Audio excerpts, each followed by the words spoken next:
YS Jagan Nellore పర్యటన ఉత్కంఠ రేపుతోంది.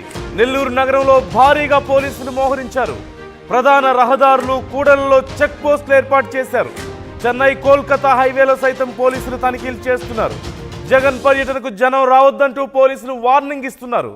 మొత్తం 113 మందికి మించితే కేసులు పెట్టి అరెస్టు చేస్తామంటూ హెచ్చరికలు జారీ చేస్తున్నారు. ఆర్టీసీ బస్సులు ప్యాసింజర్ వాహనాలు సైతం తనిఖీ చేస్తున్నారు పోలీసులు. గ్రామ స్థాయి నుంచి మాజీ మంత్రుల వరకు పోలీసులు నోటీసులు అందించారు. ప్రసన్న కుమార్ రెడ్డి ఇంటి వద్ద భారీగా పోలీసులు మోహరించారు. నెల్లూరు పట్టణంలో సెక్షన్ 30 అమలు చేస్తున్నారు పోలీసుల ఆంక్షలను పట్టించుకునేది లేదంటూ మరోవైపు వైఎస్ఆర్సీపీ నేతలు అంటున్నారు. ఎన్ని కేసులు పెట్టినా జగన్ దగ్గరికి వెళ్తామంటూ స్టేట్మెంట్స్ ఇస్తున్నారు. మరోవైపు భారీగా కార్యకర్తలు వస్తారంటూ కూడా తెలుస్తోంది. ఈ నేపథ్యంలో ఒకసారి పోలీసులు ఏం ఆంక్షలు పెడుతున్నారు వాళ్ళ మాటలు ఒకసారి విందాం. ఆంధ్రప్రదేశ్ మాజీ ముఖ్యమంత్రి గారి పర్యటన నెల్లూరు జిల్లాలో ఉంది. ఈ పర్యటనలో భాగంగా సెంట్రల్ జైలు దగ్గరికి మరియు నెల్లూరు సిటీలోనే కోవూరు మాజీ శాసనసభ్యులు గారి ఇంటి దగ్గరికి మాజీ ముఖ్యమంత్రి గారు వెళ్ళడం జరుగుతుంది. దీంట్లో ఈ ప్రోగ్రాంకి సంబంధించి ఎటువంటి పబ్లిక్ మీటింగ్కి పర్మిషన్ తీసుకోలేదు.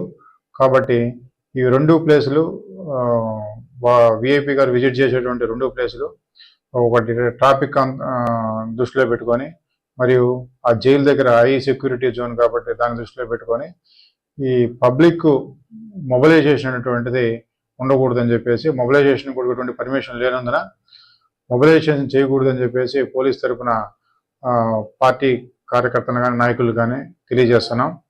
ఒకవేళ ఈ ప్రోగ్రాంకి సంబంధించి ఎవరైనా మొబిలైజేషన్ చేస్తే వారి మీద చట్టపరమైన చర్యలు తీసుకోబడను. అదేవిధంగా ఈ ప్రోగ్రాంలో ఏదైనా రెచ్చగొట్టేటువంటి వ్యాఖ్యలు లేదా స్లోగన్స్ మరియు ఎటువంటి బ్యానర్స్, రెచ్చగొట్టేటువంటి బ్యానర్స్ అటువంటి ప్రదర్శించకూడదని చెప్పేసి తెలియజేస్తున్నాం. ఒకవేళ మేము పోలీసు వారు ఇచ్చేటువంటి ఈ సూచనలను పాటించకుండా చట్ట వ్యతిరేకంగా ఎవరైనా చేస్తే వాళ్ళ మీద చట్టపరమైన చర్యలు తీసుకోబడని చెప్పేసి, అదేవిధంగా ఈ ప్రోగ్రాంకి సంబంధించి అనుమతులు ఏదైతే ఉన్నాయో దాని ప్రకారం ఫాలో కావాలని చెప్పేసి ఈ పబ్లిక్ని గ్రామాల నుంచి ఈ ప్రోగ్రాం దగ్గరికి తరలించకుండా ఉండాలని చెప్పేసి మీడియా ద్వారా నాయకుల్ని కోరుతున్నాం. అదేవిధంగా పోలీసు వారికి సహకరించాలి. ఈ నెల అనగా జూలై 31వ తేదీ నెల్లూరు పట్టణంలో వైఎస్ఆర్సీపీ నాయకుడైనటువంటి ఎక్స్ సీఎం జగన్మోహన్ రెడ్డి గారి పర్యటన ఉన్నది. ఆ సందర్భంగా కొన్ని సూచనలు. ఈ కార్యక్రమంలో 2 ప్లేసుల దగ్గర పరామర్శకు పర్మిషన్ తీసుకోవడం జరిగింది. ఈ పరామర్శల వల్ల మ్యాప్ గాదరింగ్ కానీ మాప్ ట్రాన్స్పోర్ట్ కానీ ఆర్గనైజింగ్ కానీ లాంటి విషయాలకు మాత్రం పర్మిషన్ తీసుకోలేదు. కావున ఇక్కడ మండల లెవెల్లో నాయకులు కానీ జిల్లా లెవెల్లో నాయకులు కానీ ఎటువంటి మాప్ గ్యాదరింగ్ కానీ మాప్ ట్రాన్స్పోర్ట్ కానీ ఆర్గనైజింగ్ కానీ లాంటివి చేయటం నిషేధం అండి. అదేవిధంగా ఏదైనా ఫ్లెక్సీలు కానీ బ్యానర్స్ కానీ లాంటి ఏదైనా వైలెన్సెస్ క్రియేట్ అయ్యే విధంగా ప్రదర్శించడం కానీ, ఇంకో విధంగా ప్రెస్ మీట్లలో కానీ ఇంకో విధంగా కానీ ఏదైనా వ్యాఖ్యలు చేసి ఇరు వర్గాల మధ్య ఘర్షణ లేవెత్తే విధంగా ప్రవర్తించడం కానీ అలాంటివన్నీ నిషేధం అండి. అదేవిధంగా ఈ మధ్య కాలంలో 2-3 దగ్గర ఇన్సిడెంట్ జరిగినాయి కాబట్టి ఉన్నతాధికారులు కీన్గా అబ్జర్వ్ చేస్తున్నారు. అదేవిధంగా ప్రతి మండలంలో చెక్ పోస్టులు నడుస్తున్నాయి. అదేవిధంగా కోవూరులో కూడా సాలిచింతల్లో ఒకటి, వెంకటేశ్వరం ఫ్లైఓవర్ దగ్గర ఒకటి 2 చెక్ పోస్టులు నడుస్తాయండి. ఈ నెల అనగా వైసీపీ అధినేత వైఎస్ జగన్మోహన్ రెడ్డి 2 చోట్ల పరామర్శలకు పర్మిషన్ తీసుకున్నారని, మాబ్ గ్యాదరింగ్కి కానీ మాబ్ మొబిలైజేషన్కి కానీ ఎక్కడా కూడా అవకాశం ఉండకూడదు అంటున్నారు.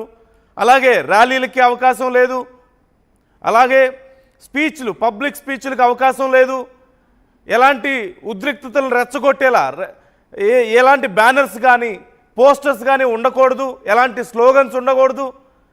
ఇలా కఠినమైనటువంటి ఆంక్షలు మేము అమలు చేస్తున్నాం. కేవలం పరామర్శలకు మాత్రమే పర్మిషన్ ఉంది. ఇది పోలీసులు చెప్తున్న మాట. మరి గ్రౌండ్ లెవెల్లో పరిస్థితి ఏంటి? చాలా పెద్ద ఎత్తున నోటీసులు ఇచ్చారు. సుమారుగా 2000 మందికి నోటీసులు ఇచ్చినట్లుగా తెలుస్తుంది. అలాగే ముఖ్యమైనటువంటి నాయకులందరి మీద కూడా పూర్తిగా కంట్రోల్ ఉన్నట్టుగా తెలుస్తుంది. వాళ్ళందరికీ ఇప్పటికే ఆర్డర్స్ పాస్ చేసినట్లుగా తెలుస్తోంది. హైవేలని బ్లాక్ చేస్తున్నారు. ఎవరెవరు ఎటువైపు నుంచి వచ్చే అవకాశం ఉందో తెలుసుకొని అక్కడ అన్ని కూడా పూర్తి స్థాయిలో కంట్రోల్లోకి తెచ్చుకున్నట్లుగా తెలుస్తుంది పోలీసులు. మనం లోపల నెల్లూరు లోపల పరిస్థితి కూడా చూసాం. ప్రసన్న కుమార్ రెడ్డి ఇంటి దగ్గరలో మొత్తం ఐరన్ ఫెన్సింగ్ వేశారు. ఐరన్ ఈ ఫెన్సింగ్కి సంబంధించినటువంటి తీగలల్లి మొత్తం పెట్టినటువంటి పరిస్థితి కూడా మనం చూసాం. సో చాలా కఠినమైనటువంటి ఆంక్షలు విధించారు. చాలా స్ట్రిక్ట్గా ఉన్నారు అక్కడ. మరి కొద్దిసేపట్లో జగన్మోహన్ రెడ్డి రాబోతున్నారు. మరి పోలీసుల ఆంక్షలు ఎంతవరకు ఫలిస్తున్నాయి, కార్యకర్తలు ఏమంటున్నారు, అసలు అక్కడ పరిస్థితి ఏంటి, డీటెయిల్స్ తెలుసుకుందాం. ఈవెన్ మనం ఇప్పుడు చూస్తుంది హెలీప్యాడ్ ఎక్కడైతే ఉందో, హెలికాప్టర్ ల్యాండ్ అయ్యేటువంటి ప్లేస్ ఎక్కడైతే ఉందో అక్కడికి వెళ్లకుండా పోలీసులు అడ్డుకుంటున్నారు. కార్యకర్తలు కొంతమంది వెళ్లే ప్రయత్నం చేస్తున్నారు. అక్కడికి వెళ్ళడానికి అవకాశం లేదంటూ ముందు నుంచే చెప్పారు. ఈ నేపథ్యంలో అక్కడ అడ్డుకుంటున్నటువంటి పరిస్థితి. అక్కడక్కడ మనకు కొన్ని బ్యానర్స్ కనిపిస్తున్నాయి, అక్కడ క్లియర్గా చూడొచ్చు. కొంతమంది అక్కడికి వెళ్ళే ప్రయత్నం చేస్తున్నారు, కానీ పోలీసులు వాళ్ళని వెళ్ళనివ్వకుండా అడ్డుకుంటడం కూడా మనం చూడొచ్చు. ఈ నేపథ్యంలో మరికొద్దిసేపట్లో జగన్ అక్కడికి చేరుకోబోతున్నారు. మరొక 20-25 నిమిషాల సమయం ఉంది. 10:20కి హెలికాప్టర్ అక్కడ ల్యాండ్ అవ్వాల్సి ఉంది. ఈ నేపథ్యంలో ఇప్పటికే అక్కడికి భారీగా చేరుకునే ప్రయత్నం చేస్తున్నట్లుగా తెలుస్తోంది. మొత్తం వరుసగా పోలీస్ జీపులు మనం చూడొచ్చు, పోలీసులు అక్కడ భారీగా మనం చూడొచ్చు. ఈ నేపథ్యంలో అక్కడికి ఎవరిని వెళ్లకుండా అడ్డుకుంటున్నారు. అసలు అక్కడ పరిస్థితి ఏంటి, పోలీసుల ప్రయత్నాలు ఎంతవరకు ఫలిస్తున్నాయి, మరి వైసీపీ కార్యకర్తలు ఏమంటున్నారు, నాయకుల పరిస్థితి ఏంటో తెలుసుకుందాం. మా ఏపీ ఇన్పుట్ ఎడిటర్ కృష్ణమోహన్ మనతో లైవ్లో సిద్ధంగా ఉన్నారు. కృష్ణమోహన్, పరిస్థితి ఎలా ఉంది అక్కడ? మీరు ఉదయం నుంచి కూడా ఎప్పటికప్పుడు అక్కడ పరిస్థితిని అబ్జర్వ్ చేస్తున్నారు, ఈ మధ్య రెగ్యులర్గా అక్కడ ఫాలో అప్ చేస్తున్నారు. ఓవరాల్గా పోలీసుల ప్రయత్నాలు ఎలా ఫలిస్తున్నాయి, కార్యకర్తలు ఏమంటున్నారు, నాయకులు ఏమంటున్నారు? అంటే బేసిక్గా